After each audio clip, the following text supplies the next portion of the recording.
सभी विद्यार्थियों और मित्रों को मेरा नमस्कार। भारतीय इतिहास श्रृंखला के व्याख्यान 24 के साथ मैं आप सभी के समक्ष उपस्थित हूं। आज हम भारतीय इतिहास के अंतर्गत जिस विषय बिंदु पर अपना व्याख्यान प्रारंभ करने जा रहे हैं उस विषय बिंदु का शीर्षक है भारत में ब्रिटिश शासन के अधीन न्यायिक ढांचा। भारत में ब्रिटिश शासन के अधीन न्यायिक ढांचा किस प्रकार का था, इस पूरी प्रक्रिया को हम कुछ बिंदुओं के माध्यम से समझने का प्रयास करेंगे। सबसे पहले इस व्याख्यान के अंतर्गत जिस बिंदु पर हम बात करने जा रहे हैं वो बिंदु है 1765 से 1772 ईस्वी के दौरान न्यायिक ढांचा कैसा था। बात दूसरे बिंदु के अंतर्गत हम करेंगे वारेन हेस्टिंग यानी 1772 से 1785 ईस्वी के अधीन है वो न्यायिक व्यवस्था का सेटअप है वो किस प्रकार किया गया।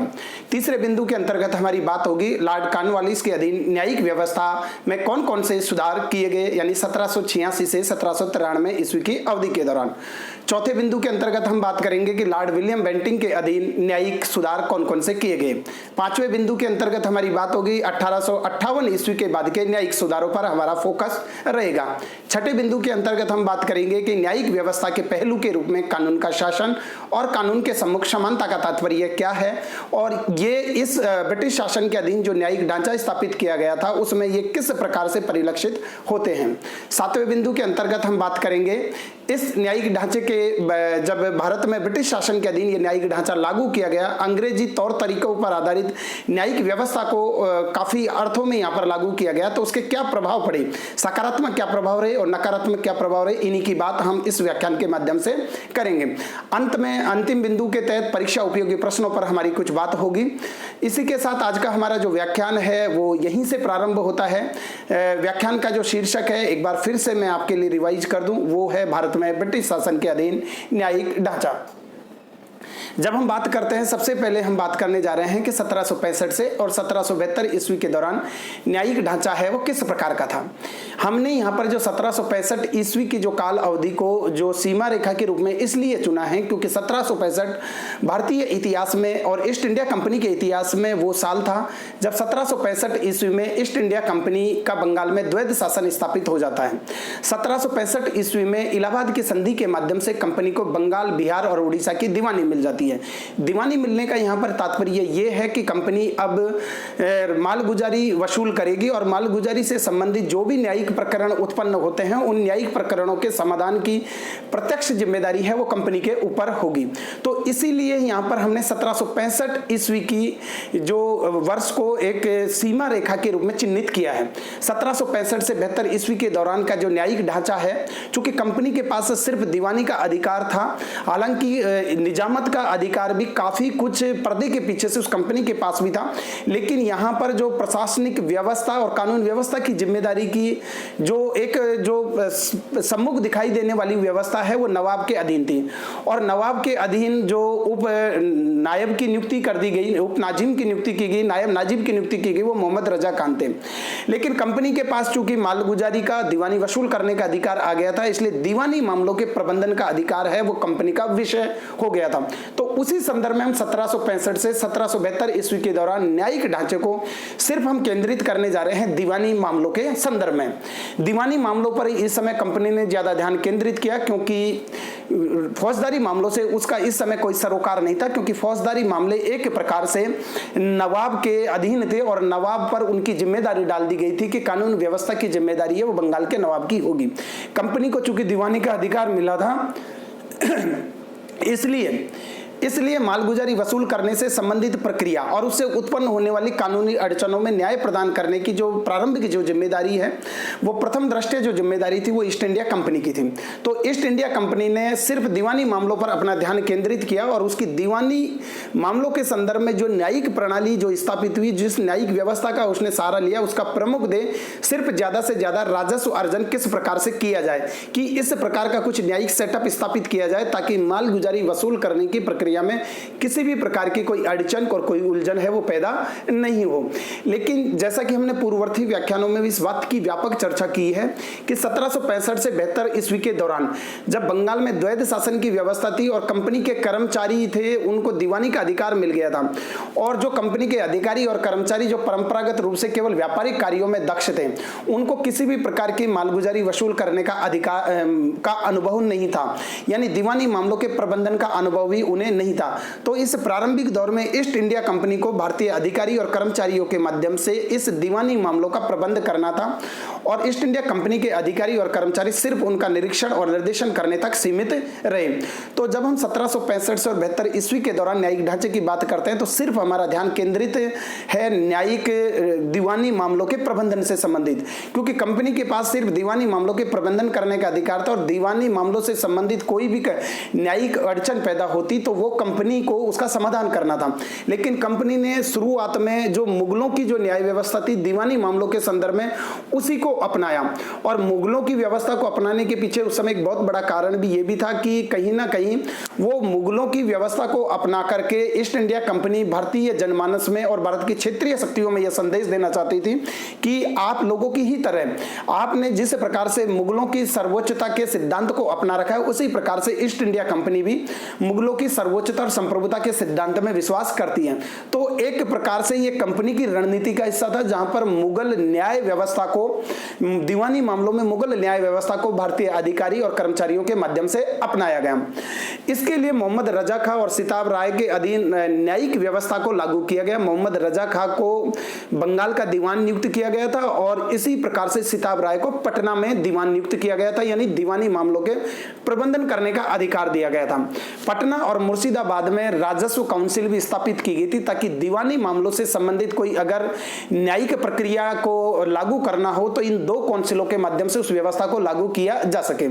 लेकिन चूंकि भारतीय अधिकारी और कर्मचारियों ने जिस प्रकार से मालगुजारी के प्रबंधन के संदर्भ में जो न्याय कार्य किया था वो इतना संतोषजनक नहीं था, ऐसा अंग्रेजी ईस्ट इंडिया कंपनी को लगता था। और पटना और मुर्शिदाबाद की जो राजस्व काउंसिल जो स्थापित की गई थी जहां पर विभिन्न प्रकार के दीवानी मामलों की अपील की जाती थी, ये पूरा का पूरा जो शुरुआत का जो दीवानी मामलों के प्रबंधन का जो सेटअप था वो भारतीय अधिकारी और कर्मचारियों के द्वारा ही किया जाता था। यहाँ पर अंग्रेज अधिकारी और कर्मचारी सिर्फ इन भारतीय अधिकारी और कर्मचारी जो इस दीवानी मामलों का जो प्रबंधन देख रहे थे उनकी सिर्फ निगरानी करने तक ही सीमित रहे।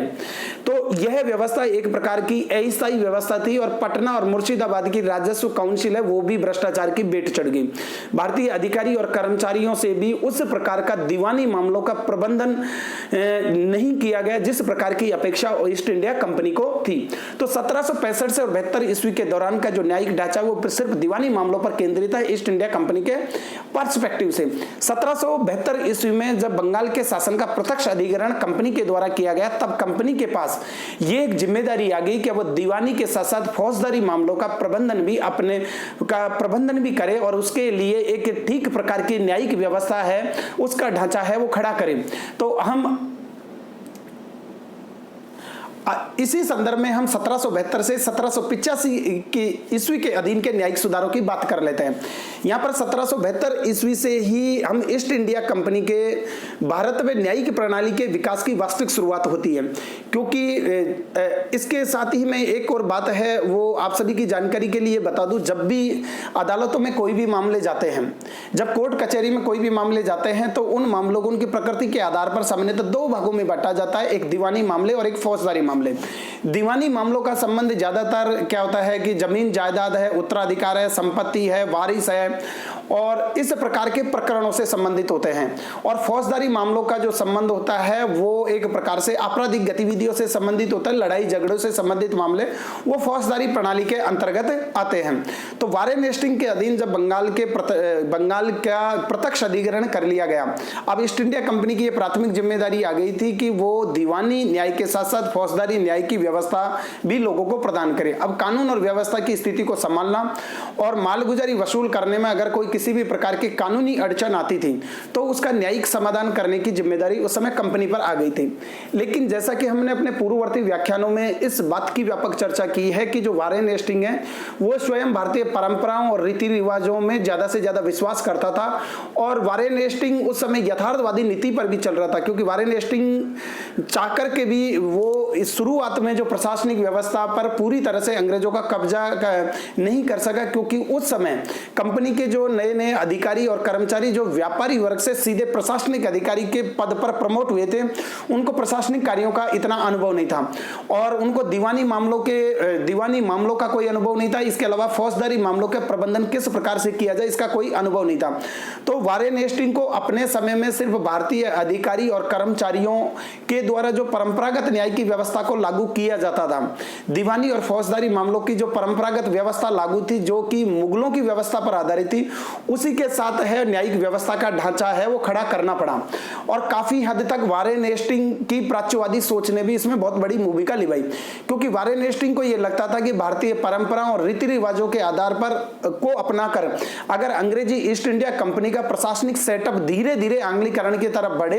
तो इससे ईस्ट इंडिया कंपनी के जो नवोदित जो यहाँ पर राजनीतिक प्रभुता स्थापित हुई है उसको किसी भी प्रकार का कोई खतरा उत्पन्न नहीं होगा। ये वारेन हेस्टिंग की सोच थी और वारेन हेस्टिंग इस सोच के साथ काफी सफल भी रहा। तो अब हम यहाँ पर बात कर लेते हैं कि वारेन हेस्टिंग के अधीन कौन कौन से न्यायिक सुधार किए गए। वारेन हेस्टिंग के अधीन जब न्यायिक सुधारों की बात करते हैं तो वारेन हेस्टिंग के अधीन व्यापक न्यायिक सुधार किए गए, यानी न्याय की एक ब्रिटिश न्याय प्रणाली की स्थापना अगर किसी गवर्नर जनरल के अधीन की गई तो वो थे वारेन हेस्टिंग। वारेन हेस्टिंग उस समय बंगाल के गवर्नर जनरल बने थे 1773 ईस्वी के रेगुलेटिंग एक्ट के माध्यम से। तो ब्रिटिश न्याय प्रणाली की स्थापना इसी वारेन हेस्टिंग के समय में की गई और उसने न्याय व्यवस्था का फिर से पुनः संगठन किया। दीवानी और फौजदारी मामलों के लिए उसने ये किया कि अलग अलग अदालतें गठित की और प्रत्येक अदालत का कार्य क्षेत्र है वो निर्धारित कर दिया गया। इसी वारेन हेस्टिंग के समय 1773 ईस्वी में कलकत्ता में सुप्रीम कोर्ट की भी स्थापना की गई और ये भारत में ब्रिटिश साम्राज्य के इतिहास में न्यायिक स्थापना की दिशा में एक बहुत बड़ा क्रांतिकारी कदम था। यानी 1773 ईस्वी के रेगुलेटिंग एक्ट के तहत सुप्रीम कोर्ट की स्थापना की जाती है, लेकिन सुप्रीम जो कोर्ट का कार्य क्षेत्र सिर्फ कलकत्ता के निवासियों पर था और उसमें सिर्फ अंग्रेजी कानून है वो लागू होते थे और वहां की जो भाषा है, कोर्ट की जो प्रोसीजर की जो भाषा थी वो भी अंग्रेजी थी। सिर्फ मैं बात कर रहा हूं कलकत्ता के सुप्रीम कोर्ट का जो कार्य क्षेत्र है वो कलकत्ता के नगर निवासियों तक सीमित था और वहां पर अंग्रेजी कानून लागू होते थे और अदालत की जो भाषा थी कलकत्ता के सुप्रीम कोर्ट की वो अंग्रेजी थी। अगर हम इनसे इतर जाकर के बात करें कि दीवानी और फौजदारी मामलों के लिए वारेन हेस्टिंग ने अलग अलग अदालतें गठित की, प्रत्येक अदालत का कार्य क्षेत्र उसने निर्धारित कर दिया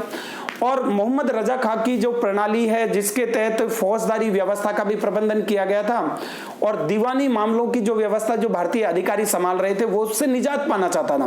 क्योंकि मोहम्मद रजा खां की प्रणाली एक प्रकार से भ्रष्टाचार को बढ़ावा देने वाली थी। जिस मोहम्मद रजा खां के अधीन जो फौजदारी मामलों का प्रबंधन करने का अधिकार है वो जो 1765 से 72 ईस्वी के दौरान रहा, उस मोहम्मद रजा खां की प्रणाली से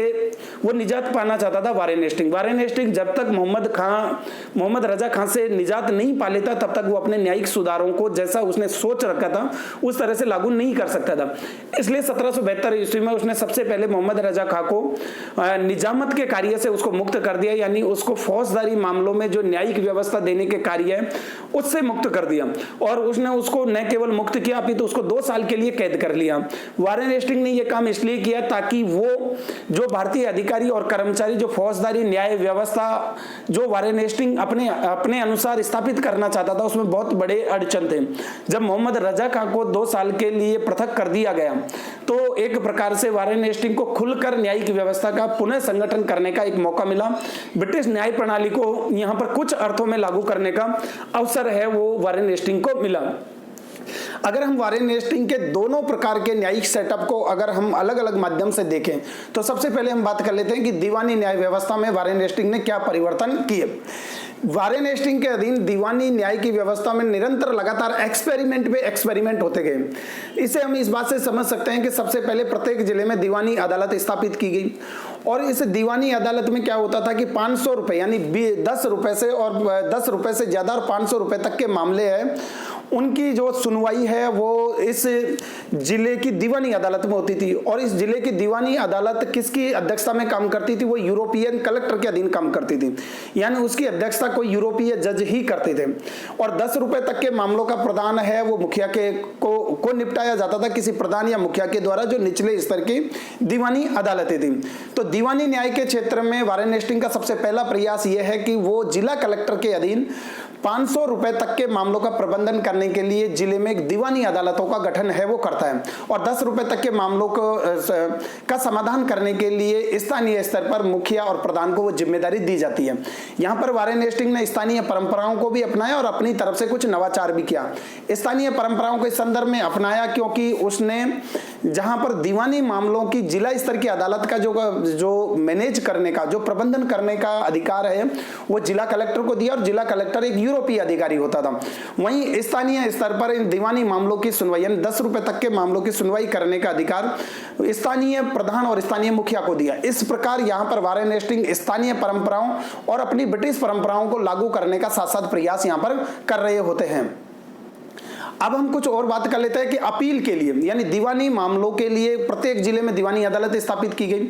निचले स्तर पर प्रधान और मुखिया के द्वारा दीवानी मामलों की सुनवाई होती थी। और जिले की दीवानी अदालत ने अगर किसी मामले में कोई फैसला दे दिया हो तो उसके लिए अपील है वो कलकत्ता की सदर दीवानी अदालत में की जाती थी।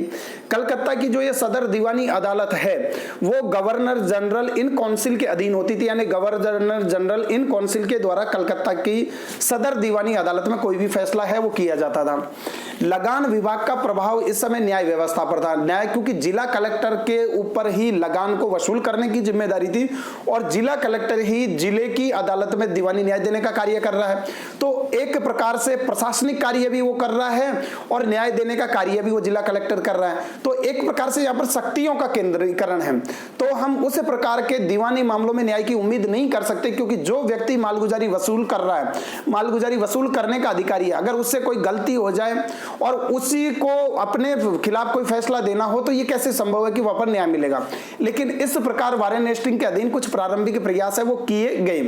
बाद में क्या हुआ कि जब इस व्यवस्था में कुछ थोड़ी खामी दिखाई देने लगी कि कलेक्टर, जो कि राजस्व मामलों का भी प्रभारी है और वो दीवानी न्यायालय का भी काम कर रहा है जिले में, तो उस समय इंग्लैंड में व्हिगवादी विचारों का प्रभाव है वो बढ़ रहा था। और व्हिगवादी विचार ये कह रहे थे कि कार्यपालिका और न्यायपालिका को एक दूसरे से पृथक किया जाना चाहिए, अर्थात जो प्रशासन, जो कार्यपालिका का काम कर रहा है उसको न्यायपालिका का काम है वो नहीं करना चाहिए। इसी संदर्भ में 1774 ईस्वी में कलेक्टरों से दीवानी न्याय का कार्य है वो उनसे हस्तगत कर लिया जाता है, अर्थात कलेक्टरों को दीवानी न्याय के कार्य से पृथक कर दिया जाता है। और उसके बाद में क्या किया जाता है कि दीवानी न्याय के मामलों के प्रबंधन के लिए 6 प्रांतीय काउंसिल है वो बनाई जाती है और उन 6 प्रांतीय काउंसिल में यूरोपीय जजों की नियुक्ति है वो की जाती है। और इन 6 प्रांतीय काउंसिलों को बाद में बढ़ा करके 18 मुफस्सिल नामक अदालतें हैं वो बनाई जाती हैं। और इन सारे जो अदालतें थी, जो शायद कलेक्टरों से जब अधिकार छीन लिए गए दीवानी न्याय के, तो 6 प्रांतीय काउंसिल बनाए गए और बाद में उनको 18 मुफस्सिल अदालतों में बदल दिया गया। और इसमें जो यूरोपीय अधिकारी नियुक्त होते थे उनको जज कहा जाता था, अर्थात ये यूरोपीय जजों के अंतर्गत होती थी। इन दीवानी मामलों में क्या होता था कि हिंदू और मुसलमानों के लिए अलग अलग कानून लागू होते थे। जब हिंदुओं से संबंधित कोई दीवानी मामला आता था तो यूरोपीय जज की मदद करने के लिए कोई पंडित है जो हिंदुओं के संदर्भ में पंडित को, जो उस समय हिंदुओं में जो परंपराओं रीति रिवाजों के आधार पर हिंदुओं पर जो दीवानी मामलों में कानून लागू हो सकते थे उनकी व्याख्या करने के लिए पंडित है उसको जज, यूरोपीय जज के साथ लगा दिया जाता था। और पंडित की इस दीवानी मामले के उल्लंघन पर इस हिंदू पर कौन सा दंड लगाया जाए या इस पर कितना आर्थिक जुर्माना है वो किया जाए, इसकी व्याख्या करते थे वो पंडित। और लेकिन यहां पर एक बहुत बड़ा विचलन देखने को मिलता है, क्योंकि पंडितों ने अक्सर अपने हिसाब से मनमानी व्याख्या की, क्योंकि उस समय किसी भी हिंदू कानूनों का अंग्रेजी भाषा में अनुवाद नहीं था और यूरोपीय जजों के लिए एक बहुत बड़ी समस्या थी। यूरोपीय जज कोई भी निर्णय देने के लिए पूरी तरह से हिंदुओं के मामले में तो पंडितों पर निर्भर थे और मुसलमानों के मामले में किस पर निर्भर थे, वो मौलवी, काजी और मुफ्तियों पर निर्भर थे। तो जब इस प्रकार की जो दिक्कतें जब यूरोपीय जजों को निष्पक्ष न्यायिक निर्णय देने में महसूस हुई और और कंपनी के जो मालगुजारी वसूल करने के मामले में बहुत सारी दिक्कतें खड़ी हुई। कंपनी का भू राजस्व लगान इसके कारण से प्रभावित होने लगा, क्योंकि हिंदू पंडित है वो कहीं ना कहीं अपने हिसाब से कानूनों की व्याख्या करके उसको यूरोपीय जजों से अवगत कराते थे, और यूरोपीय जज जैसा मुस्लिम हिंदू पंडित कहते, ये मुस्लिम काजी, मौलवी और मुफ्ती कहते, उसी के आधार पर जो संबंधित गुनहगार है, अभियुक्त है, उसके पक्ष में उसी प्रकार के दंड लगाया करते। तो एक प्रकार से यूरोपीय जजों खुलकर के न्याय नहीं कर पा रहे थे, क्योंकि उनके लिए जो हिंदुओं के कानून है वो काफी बिखरे हुए थे, और हिंदुओं के कानून का ज्ञान उनको नहीं था, हिंदुओं की परंपराओं और रीति रिवाजों का ज्ञान भी यूरोपीय जजों को नहीं था, और ना मुस्लिम कानून और परंपराओं और रीति रिवाजों का ज्ञान उनको था। इसके लिए 1775 ईस्वी में वारेन हेस्टिंग इस समस्या के समाधान के लिए एक प्रयास करते हैं। वो 11 बड़े बड़े जो हिंदू पंडित हैं उनके कमेटी बनाते हैं, और उनसे ये कहते हैं कि हिंदुओं के जितने भी दीवानी मामले से संबंधित जो शास्त्रों में जो कानून है और जिसके आधार पर हिंदुओं के दीवानी मामलों का निर्धारण किया जाता है, उनको आप एक जगह संहिताबद्ध कर दें। तो 11 जो पंडितों की एक कमेटी 1775 ईस्वी में नियुक्त की जाती है, और वो उसके माध्यम से अलग अलग हिंदुओं से संबंधित दीवानी कानूनों की एक हिंदू संहिता है वो तैयार की जाती है। न केवल हिंदू कानूनों की हिंदू संहिता तैयार की जाती है, अपितु एक मुस्लिम कानूनों की, मुस्लिम मामलों से संबंधित दीवानी मामलों को भी 1778 ईस्वी में मुस्लिम संहिता के रूप में तैयार कर लिया जाता है, और हिंदू संहिता को N B Halhed, NBHALOOD, N B Halhed के द्वारा 1776 ईस्वी में हिंदू संहिता का अंग्रेजी में अनुवाद कर दिया जाता है। अब यूरोपीय जजों के लिए न्याय देने में थोड़ी सी आसानी हुई, क्योंकि अब उनके पास पूरे कानूनों का एक संकलन एक जगह पर उपस्थित होता था, और जब हिंदुओं से संबंधित संहिता का जब अंग्रेजी में अनुवाद करा लिया गया, तो एक प्रकार से जो यूरोपीय जज थे, किसी भी निर्णय को देते समय वो पूरी तरह से पंडितों पर आश्रित नहीं रह सकते थे, क्योंकि वो भी अब अंग्रेजी में जो अनुवाद कर लिए गए थे हिंदू संहिता के कानूनों का, उसको पढ़ करके अच्छी तरह से उसका अर्थ निर्वचन कर सकते थे। तो इस प्रकार से हिंदू संहिता 1775 ईस्वी में तैयार हो जाती है, और 1778 ईस्वी में मुस्लिम संहिता है वो तैयार करवा ली जाती है। और जैसा कि मैंने कहा कि हिंदू पंडित और मुस्लिम मुफ्ती, मौलवी और काजियों से यूरोपीय जजों की मदद है वो की जाती थी। तो इस प्रकार का जो दीवानी न्याय का जो सेटअप है प्रारंभ में वो वारेन हेस्टिंग के द्वारा किया गया, और वारेन हेस्टिंग में उसने ब्रिटिश न्याय प्रणाली और भारतीय स्थानीय परंपराओं और रीति रिवाजों की प्रणाली को उस न्यायिक प्रणाली के प्रारंभिक सेटअप में लागू करने का प्रयास किया। और जहां कहीं भी थोड़ी कुछ अड़चने आई, जैसे कि कानूनों को संहिताबद्ध करने को लेकर, उसने एक कमेटी के माध्यम से इनके समाधान करने का है वो प्रयास किया। अगर हम बात करें कि वारेन हेस्टिंग के अधीन किस प्रकार का कोई काम किया गया, कि फौजदारी व्यवस्था के लिए, फौजदारी न्याय के लिए वारेन हेस्टिंग ने कौन सा काम किया, तो मोहम्मद रजा खां के अधीन है वो मुगलों की जो फौजदारी जो न्याय व्यवस्था है वो ही प्रचलित रही 1765 से 72 ईस्वी के दौरान। और बाद में चूंकि वारेन हेस्टिंग को यह लगता था कि मोहम्मद रजा खां की जो न्यायिक फौजदारी न्याय प्रणाली है जो मुस्लिम कानूनों पर आधारित है, मुगलों की न्याय व्यवस्था पर आधारित है, उसके अपेक्षित परिणाम नहीं मिल पा रहे और कानून व्यवस्था के स्थिति को सुधारने में इसका कोई महत्वपूर्ण योगदान नहीं है। तो वो अपनी व्यवस्था को लागू करने के लिए उसने सबसे पहले मोहम्मद रजा खां को कैद कर लिया और उसको 2 साल के लिए कैद में डाल दिया। इसी दौरान उसने 1772 ईस्वी में फौजदारी मामलों का प्रबंधन करने के लिए, फौजदारी मामलों में न्याय देने के लिए एक विस्तृत योजना है वो वारेन हेस्टिंग के द्वारा पेश की जाती है। और वारेन हेस्टिंग यहां पर भी प्रत्येक जिले में एक फौजदारी अदालत है उसकी स्थापना करते हैं, और फौजदारी अदालत में अगर किसी मामले की कोई सुनवाई होती है वहां पर निर्णय दिया जाता और कोई भी अभियुक्त या वादी या प्रतिवादी उस मामलों से संतुष्ट नहीं होता तो अपील के लिए कलकत्ता में सदर निजामत अदालत की स्थापना की गई। निचले स्तर की जो न्याय प्रणाली है वो कलेक्टर के द्वारा संचालित थी, यानी फौजदारी मामलों का निचले स्तर का जो प्रबंधन है वो कलेक्टर के द्वारा किया जाता था। यानी जिले स्तर की जो न्यायिक प्रणाली है चाहे दीवानी मामलों वो निगरानी रखने का काम है वो करते थे। और थोड़े समय बाद फौजदारी मामलों से रजा खां को जैसे मैंने कहा अलग कर दिया गया। और बाद में क्या हुआ कि जब 1774 ईस्वी में जब वारेन हेस्टिंग को ये लगा कि जिस मैं फौजदारी मामलों का न्यायिक प्रबंधन करने के लिए जिस प्रकार की व्यवस्था मैंने स्थापित की है उससे कानून व्यवस्था की स्थिति नहीं संभली और मुझे वापस मुगलों की न्याय व्यवस्था के साथ है वो जाना पड़ेगा, तो मोहम्मद रजा खां को फिर से उसके पुराने पद पर नियुक्त कर दिया जाता है और मोहम्मद रजा खां को एक तरह से फौजदारी मामलों का न्यायिक प्रबंधन करने का अधिकार दिया जाता है। और मोहम्मद रजा खां के कहने पर वापिस जो मुर्शिदाबाद को मुख्यालय बना करके 23 जिला फौजदारी अदालतें हैं वो गठित की जाती है। फौजदारी मामलों में सिर्फ मुस्लिम कानून है वो लागू होते थे और उसमें भारतीय परंपरा और रीति रिवाजों का ध्यान रखा जाता था। तो फौजदारी मामलों पर पूरी तरह से कंपनी है यहाँ पर फिर से भारतीय परंपराओं, रीति रिवाजों पर और मुगल न्याय व्यवस्था की पैटर्न पर डिपेंड रहती है, उस पर निर्भर रहती है, क्योंकि उस तरह फौजदारी मामलों के प्रबंधन करने का अनुभव है वो कंपनी को नहीं था। तो प्रत्येक जिले में पृथक जिला फौजदारी अदालतें बनाई जाती है, लेकिन बाद में मोहम्मद रजा खां के कहने पर उन जिला अदालतों को वापस हटा दिया जाता है और उसके कहने पर 23 जिला फौजदारी अदालतें गठित की जाती है। और इन जिला फौजदारी अदालत में दिए गए मामलों की अपील कलकत्ता की सदर निजामत अदालत में की जाती थी। सदर निजामत अदालत का जो एक प्रकार से जो प्रभारी होते थे वो गवर्नर जनरल और उसकी काउंसिल होती थी, और इन फौजदारी मामलों में पूरी तरह से मुस्लिम कानून है वो लागू होते थे। तो यहाँ पर वारेन हेस्टिंग को इस बात का श्रेय दिया जाता है कि उसने प्रारंभिक स्तर पर यानी ब्रिटिश न्याय प्रणाली और भारतीय जो स्थानीय परंपरा और रीति रिवाजों पर आधारित न्याय प्रणाली की एक मिश्रित व्यवस्था को लागू करने का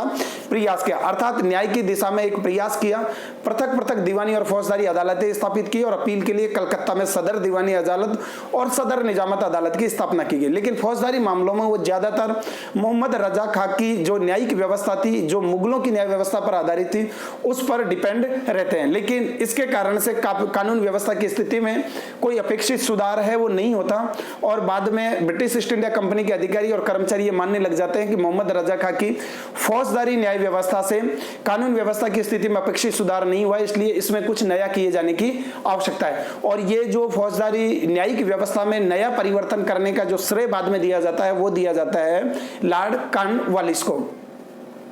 अब हम लॉर्ड कॉर्नवालिस यानी 1786 से 1793 के द्वारा न्यायिक व्यवस्था में क्या सुधार किए गए। तो कॉर्नवालिस ने पूरी तरह से ज्यादातर इस न्यायिक व्यवस्था को, जिसकी ब्रिटिश न्यायिक व्यवस्था की जिसकी शुरुआत है वारेन हेस्टिंग ने की थी, और वारेन हेस्टिंग ने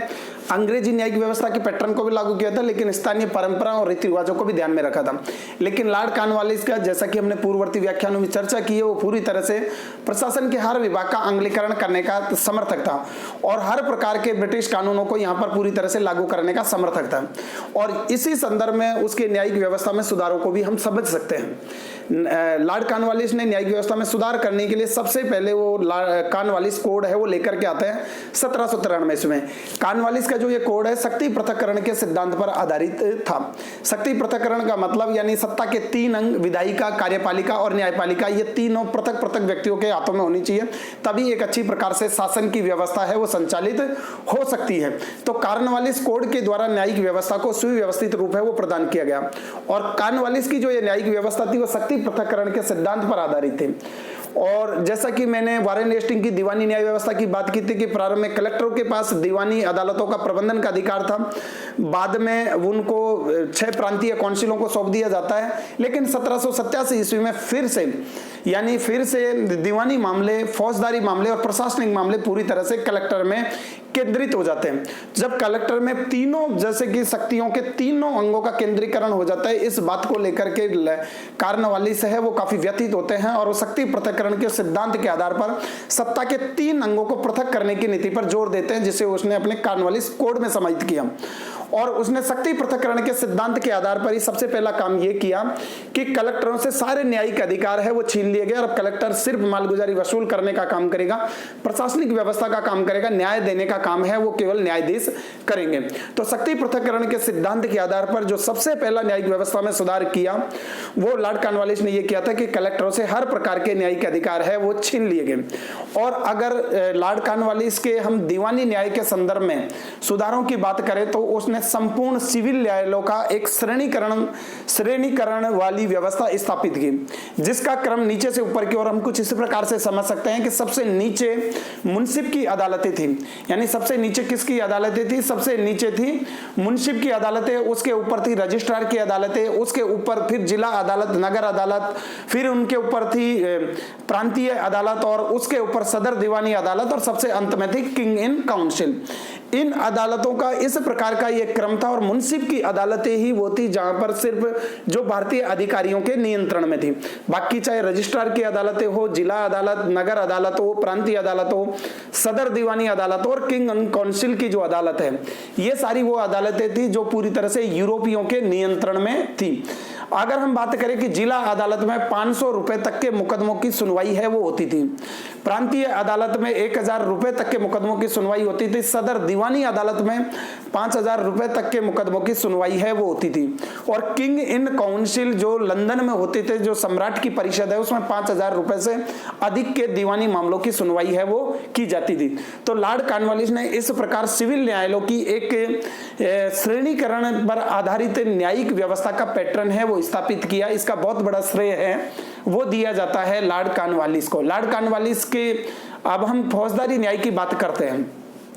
लॉर्ड कॉर्नवालिस के समय में, क्योंकि फौजदारी व्यवस्था में वो काफी आमूलचूल बदलाव करना चाहता था, मोहम्मद रजा खां की व्यवस्था के साथ ज्यादा समय तक कानून व्यवस्था की स्थिति है उसको संभाले नहीं रखा जा सकता था। तो सबसे पहले ईस्वी में लॉर्ड कॉर्नवालिस ने 1790 ईस्वी में फौजदारी न्यायिक प्रणाली के बारे में एक विस्तृत ड्राफ्ट है वो पेश किया,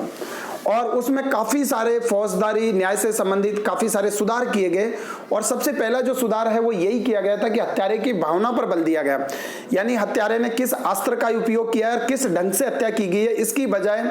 केवल हत्यारे की भावना पर बल दिया गया। और रक्त का मूल्य निर्धारित करना है वो बंद कर दिया। पहले क्या होता था कि मुस्लिम कानूनों में कि रक्त का मूल्य रक्त से दिया जाता था, और हत्यारे के अस्त्र, किस अस्त्र से उसकी हत्या की है उसके आधार पर सजा वो निर्धारित की जाती थी। लेकिन लॉर्ड कॉर्नवालिस ने चूंकि न्याय को वास्तविक रूप में लागू करने के लिए हत्यारे की भावना पर बल दिया गया, इस प्रकार की फौजदारी न्याय व्यवस्था में परिवर्तन किया गया और रक्त का मूल्य निर्धारित करना बंद कर दिया गया। अर्थात एक प्रकार से क्रूर और निर्दयी न्यायिक व्यवस्था को सुधारने का प्रयास है वो लॉर्ड कॉर्नवालिस के द्वारा किया गया। इसके अलावा परंपरागत न्याय व्यवस्था में एक और बात यह थी कि मुसलमान अगर कोई अपराध कर दे तो मुसलमानों के खिलाफ हिंदुओं को किसी भी प्रकार के साक्षी के रूप में पेश नहीं किया जा सकता, और इसी प्रकार से हिंदू अगर कोई किसी मामले में कोई अपराध कर दे तो मुसलमानों को साक्षी के रूप में पेश नहीं किया जा सकता था। तो लॉर्ड कॉर्नवालिस ने यह कहा कि साक्षी के धर्म विशेष का कोई प्रभाव है वो नहीं होगा। कोई भी व्यक्ति जिसने अपराध करते हुए देखा है, वो चाहे वो किसी भी धर्म का हो और किसी दूसरे धर्म के व्यक्ति के खिलाफ भी गवाही है वो दे सकता है, उसके साक्ष्य को भी माना जाएगा।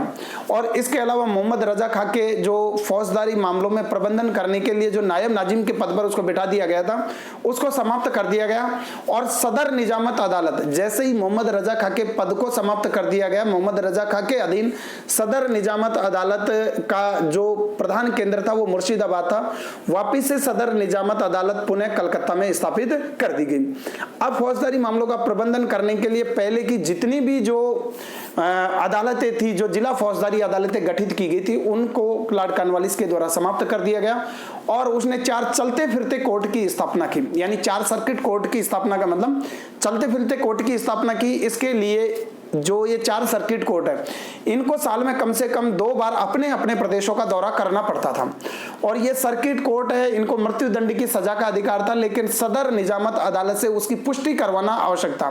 और सदर निजामत अदालत है वो एक प्रकार से गवर्नर जनरल इन काउंसिल है, उससे उसको रेक्टिफाई करवाना है वो आवश्यक था। तो इस प्रकार लॉर्ड कॉर्नवालिस ने फौजदारी न्याय में और दीवानी न्याय व्यवस्था में काफी हद तक आंग्लीकरण की नीति को बढ़ावा दिया, और उन्होंने ये प्रयास किया कि जितने भी ज्यादातर महत्वपूर्ण न्यायिक पद है वो पूरी तरह से अंग्रेजों के लिए आरक्षित रहे, और इसी दिशा में लॉर्ड कॉर्नवालिस ने प्रयास भी है वो करता है।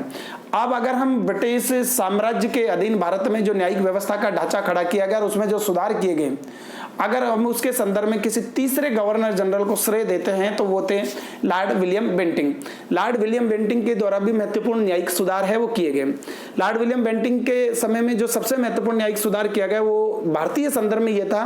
कि भारतीय न्यायिक अधिकारी जो मुंसिफ से ऊपर के मुंसिफ तक की अदालतों में बैठते थे, अब धीरे धीरे रजिस्ट्रार तक की, डिप्टी रजिस्ट्रार तक के पद पर उनका प्रमोशन कर दिया गया। अर्थात भारतीय न्यायिक अधिकारियों के दर्जे और अख्तियार है उसको प्रमोट कर दिया गया लॉर्ड विलियम बेंटिंग के द्वारा, क्योंकि लॉर्ड विलियम बेंटिंग काफी हद तक भारतीयों को प्रशासन में सहभागी बनाने के पक्ष में था और उसका एक बहुत बड़ा समर्थक रहा था। लॉर्ड विलियम बेंटिंग के समय में जो न्यायिक व्यवस्था में सुधार किए गए, उसने सबसे पहला सुधार यह किया गया कि फौजदारी मामलों से संबंधित जो चलते फिरते कोर्ट की व्यवस्था थी, यानी जो 4 सर्किट कोर्ट स्थापित किए गए थे उनको समाप्त कर दिया। दंड विधान को उसने बहुत ही नरम बनाया, क्योंकि उस समय जेरमी बेंथम का उपयोगितावादी सिद्धांत है वो काफी लोकप्रिय था इंग्लैंड में, और लॉर्ड विलियम बेंटिंग पर भी जेरमी बेंथम के उपयोगितावादी सिद्धांत का प्रभाव था। और जेरेमी बेंथम ये मानता था कि किसी भी व्यक्ति को सजा अपराध के लिए कम बल्कि उसको उस अपराध संबंधित अपराध में सुधार के लिए सजा दी जानी चाहिए। यानी ये इसी प्रकार की भावना होगी कि किसी भी व्यक्ति को जब सजा दी जाए तो केवल उसको सबक सिखाने के लिए नहीं बल्कि उसको सुधारने के लिए सजा की मानक है वो तय किए जाने चाहिए। इसी संदर्भ में दंड विधान है वो उसको नरम कर दिया गया और जो बाद में अपराधियों को जो कोड़े देने की प्रथा है वो लॉर्ड विलियम बेंटिंक के समय में उसका एक तरह से उन्मूलन है वो कर दिया गया। और 1831 ईस्वी के रेगुलेशन के द्वारा जो कमिश्नरों के जो फौजदारी अधिकार थे वो जिला न्यायाधीश को सौंप दिए गए और डिस्ट्रिक्ट जज ने जो अपने जो मजिस्ट्रेट के जो अधिकार थे वो कलेक्टर को सौंप दिए। ये इसके समय में एक महत्वपूर्ण परिवर्तन है वो लॉर्ड विलियम बेंटिंक के समय में किया गया। लॉर्ड विलियम बेंटिंक के समय में एक और चीज थी, क्योंकि उस समय सिर्फ अपील की एक अदालत है वो सिर्फ कलकत्ता में स्थापित थी और उत्तर भारत के लोगों को अगर किसी मामले में कोई पैरवी करनी हो अपील करनी हो तो कलकत्ता जाने में बहुत बड़ा समय लगता था और इससे न्याय में मिलने में भी काफी विलंब हो जाता था। तो उत्तर भारत के लोगों को अपील के संदर्भ में शीघ्र न्याय दिलाने के लिए एक अच्छा कदम यह उठाया गया कि आगरा में एक नई अपील अदालत है वो स्थापित की गई। इसके अलावा लॉर्ड विलियम बेंटिंक के समय में एक और जो महत्वपूर्ण चीज है न्यायिक व्यवस्था के संदर्भ में वो ये की गई कि अदालतों में फारसी भाषा के स्थान पर प्रांतीय भाषाओं का प्रयोग है वो होने लगा। इससे पहले अदालतों में केवल कलकत्ता के सुप्रीम कोर्ट में अंग्रेजी भाषा का प्रयोग होता था। इसके अलावा जितनी भी चाहे वो लॉर्ड कॉर्नवालिस के अधीन जितनी भी न्यायिक सेटअप किया गया हो या वारेन हेस्टिंग के अधीन जो भी न्यायिक सेटअप किया गया हो उन सब में फारसी भाषा का प्रयोग होता था, क्यों जो मुगलों की राजकीय भाषा थी उसी भाषा का प्रयोग प्रांत अदालतों में होता था। लेकिन लॉर्ड विलियम बेंटिंक के समय में यह कहा जाने लगा कि जिस संबंधित प्रांत में वो अदालत है उस संबंधित प्रांत की भाषा का प्रयोग है अब अदालतों में किया जाने लगेगा। इसके अलावा लॉर्ड विलियम बेंटिंक के अधीन अगर न्यायिक सुधारों की थोड़ा हम और बात करें तो लॉर्ड विलियम बेंटिंक के समय में एक और प्रावधान 1833 के एक्ट से यह कर दिया गया कि अब भारत के संदर्भ में जो भी संपूर्ण भारतीय उपमहाद्वीप में जो ईस्ट इंडिया कंपनी का एरिया है उसमें कोई भी कानून बनेगा वो गवर्नर जनरल इन काउंसिल के द्वारा बनाया जाएगा, अर्थात अन्य प्रांतों के गवर्नरों के कानून बनाने की शक्ति है उसका उन्मूलन है वो कर दिया गया। और कानून बनाने के लिए एक चौथे सदस्य के रूप में चौथे विधि सदस्य के रूप में जोड़ा गया और लॉर्ड मैकाले की सबसे पहले उस पद पर नियुक्ति हुई। और लॉर्ड मैकाले के अधीन एक विधि आयोग भी इसलिए गठित किया गया ताकि विभिन्न प्रकार के जो कानून जो बिखरे हुए हैं उनको एक प्रकार से कोडिफिकेशन किया जा सके, यानी कानूनों को संहिताबद्ध करने के लिए सारे हिंदू और मुस्लिम कानूनों को एक साथ संहिताबद्ध करने के लिए एक विधि आयोग है वो लॉर्ड मैकाले की अध्यक्षता में किया गया। इसके अलावा एक और बात है वो ये निर्धारित की गई लॉर्ड विलियम बेंटिंक के समय में। लॉर्ड विलियम बेंटिंक है उसने काफी सुधार किए न्यायिक व्यवस्था में। उसने ये कहा कि आज तक जो पहले से जो शासकों की इच्छा सनक के और स्थानीय जो प्राधिकारी है जमींदार और जागीरदार है उनके सनक के आधार पर जो कानून बनाए जाते थे कि जिसमें वो कोई मौखिक आदेश होते थे वही कानून बन जाते थे, अब इस प्रकार के कानूनों का कोई अस्तित्व नहीं रहेगा और आज से जो भी कानून बनेंगे वो मानवीय तर्क के आधार पर बनेंगे, चाहे वो सही हो या गलत हो, लेकिन अब मानवीय तर्क के आधार पर कानून बनेंगे। किसी धर्म शास्त्र में परंपरा और रीति रिवाज उस संदर्भ में क्या कहती है उससे आज के बाद में कानूनों का कोई वास्ता नहीं रहेगा और कानून सिर्फ मानवीय तर्क के आधार पर बनेंगे और मनुष्य के द्वारा बनाए जाएंगे और उसमें व्यक्तिगत स्वतंत्रता के पहलू का भी ध्यान है वो रखा जाएगा। गवर्नर जनरल इन काउंसिल को समस्त ब्रिटिश क्षेत्र के लिए कानून बनाने का अधिकार भी लॉर्ड विलियम बेंटिंक के समय दिया गया। लॉर्ड विलियम बेंटिंक के समय में जैसे मैंने कहा कि विधि आयोग की नियुक्ति की गई और लॉर्ड मैकाले ने काफी हद तक उन कानूनों को संहिताबद्ध 1837 ईस्वी तक कर लिया गया था, लेकिन उन्होंने जिन कानूनों को संहिताबद्ध किया गया उसके आधार पर उन कानूनों को लागू करने का काम 1857 ईस्वी के विद्रोह के बाद में ही किया गया, 1859 से और 1861 ईस्वी के बीच में। अब हम थोड़ा सा बात आगे भी कर लेते हैं कि 1858 ईस्वी के बाद में न्यायिक सुधारों की दिशा में क्या क्या प्रयास है वो किया गया। सबसे पहले अगर हम बात करें कि प्रथम विधि आयोग तो 1833 ईस्वी में गठित किया गया था लॉर्ड मैकाले की अध्यक्षता में। दूसरा विधि आयोग बना 1853 ईस्वी में और प्रथम विधि आयोग ने लॉर्ड मैकाले ने जो कानूनों को एक साथ कोडिफिकेशन किया था उसकी विस्तृत जांच की और उसके बाद में दूसरे विधि आयोग ने भी अपनी रिपोर्ट है उस समय की ब्रिटिश सरकार को पेश की। तो इस दोनों विधि आयोगों की रिपोर्ट के आधार पर ही 1859 में दीवानी संहिता अस्तित्व में, 1860 में इंडियन पेनल कोड अस्तित्व में आया और 1861 में कोड ऑफ क्रिमिनल प्रोसीजर यानी दंड प्रक्रिया संहिता है वो अस्तित्व में आई। ये अति महत्वपूर्ण तथ्य है, ये अक्सर एग्जाम में पूछा जाता है कि दीवानी संहिता कब अस्तित्व में आई, 1859 ईस्वी में अस्तित्व में, दंड संहिता कब अस्तित्व में, 1860 में, और दंड प्रक्रिया संहिता 1861 ईस्वी में अस्तित्व में आती है। 1858 ईस्वी के बाद के न्यायिक इतिहास में एक और महत्वपूर्ण परिवर्तन 1861 ईस्वी के हाईकोर्ट एक्ट से देखने को मिलता है। 1861 ईस्वी में हाईकोर्ट एक्ट के द्वारा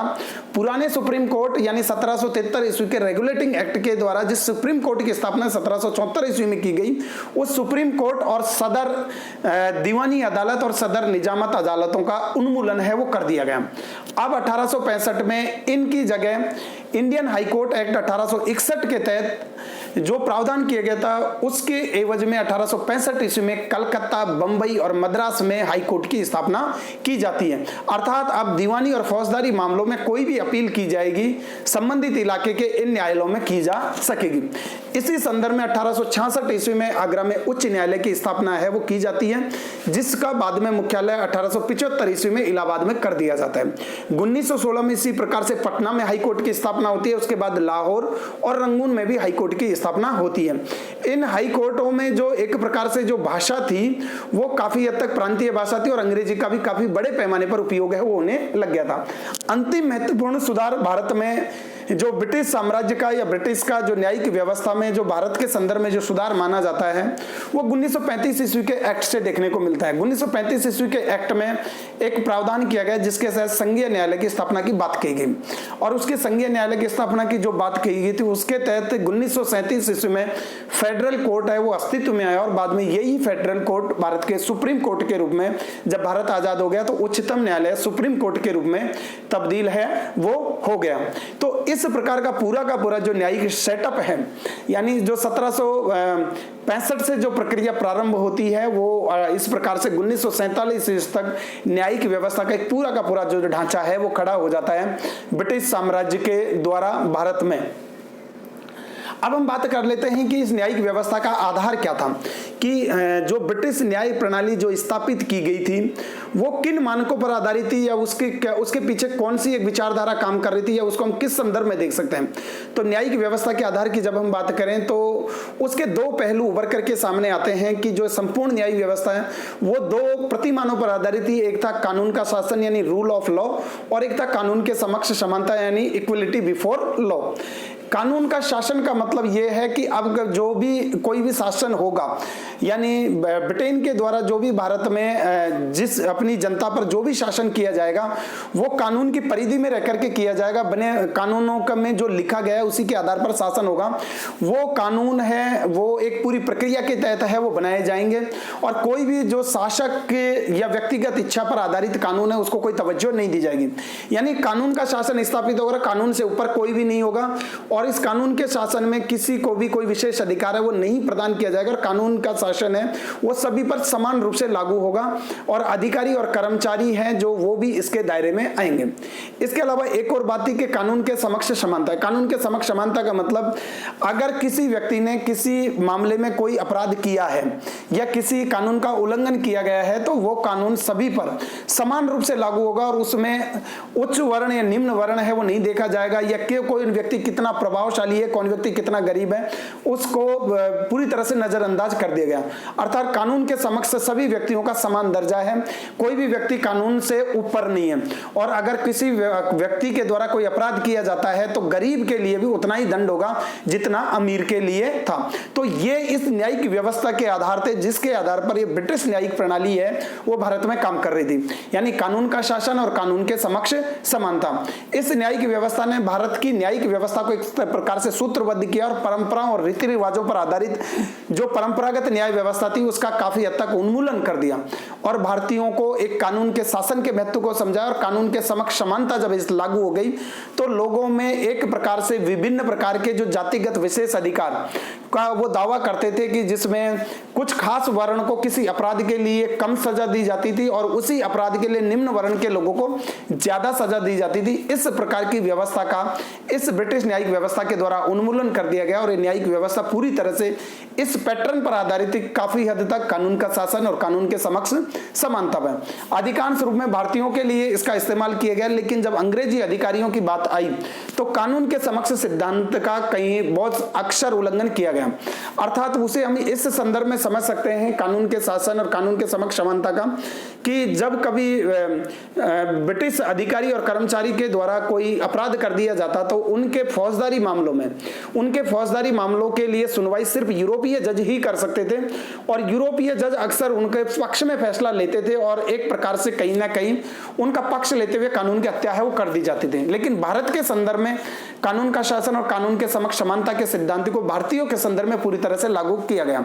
लेकिन किसी भी विजेता जाति से या विजेता देश से जिसने किसी देश पर एक औपनिवेशिक व्यवस्था के तहत शासन किया है, यहाँ पर राजनीतिक प्रभुता स्थापित की है, उससे एक प्रकार के समतावादी आचरण की पूरी तरह से अपेक्षा नहीं की जा सकती। लेकिन अंग्रेजों को इस बात का श्रेय दिया जाता है कि उन्होंने भारत की न्यायिक व्यवस्था में, जो कि परंपरागत पुरानी रूढ़ियों और रीति रिवाजों पर आधारित थी, जिसमें जाति के आधार पर व्यक्तियों को न्याय प्रदान किया जाता था, जाति के आधार पर सजा का स्तर तय किया जाता था, उन सब का उन्मूलन करके भारतीय लोगों को कम से कम कानून के शासन से अवगत कराया। कानून के समक्ष सिद्धांत,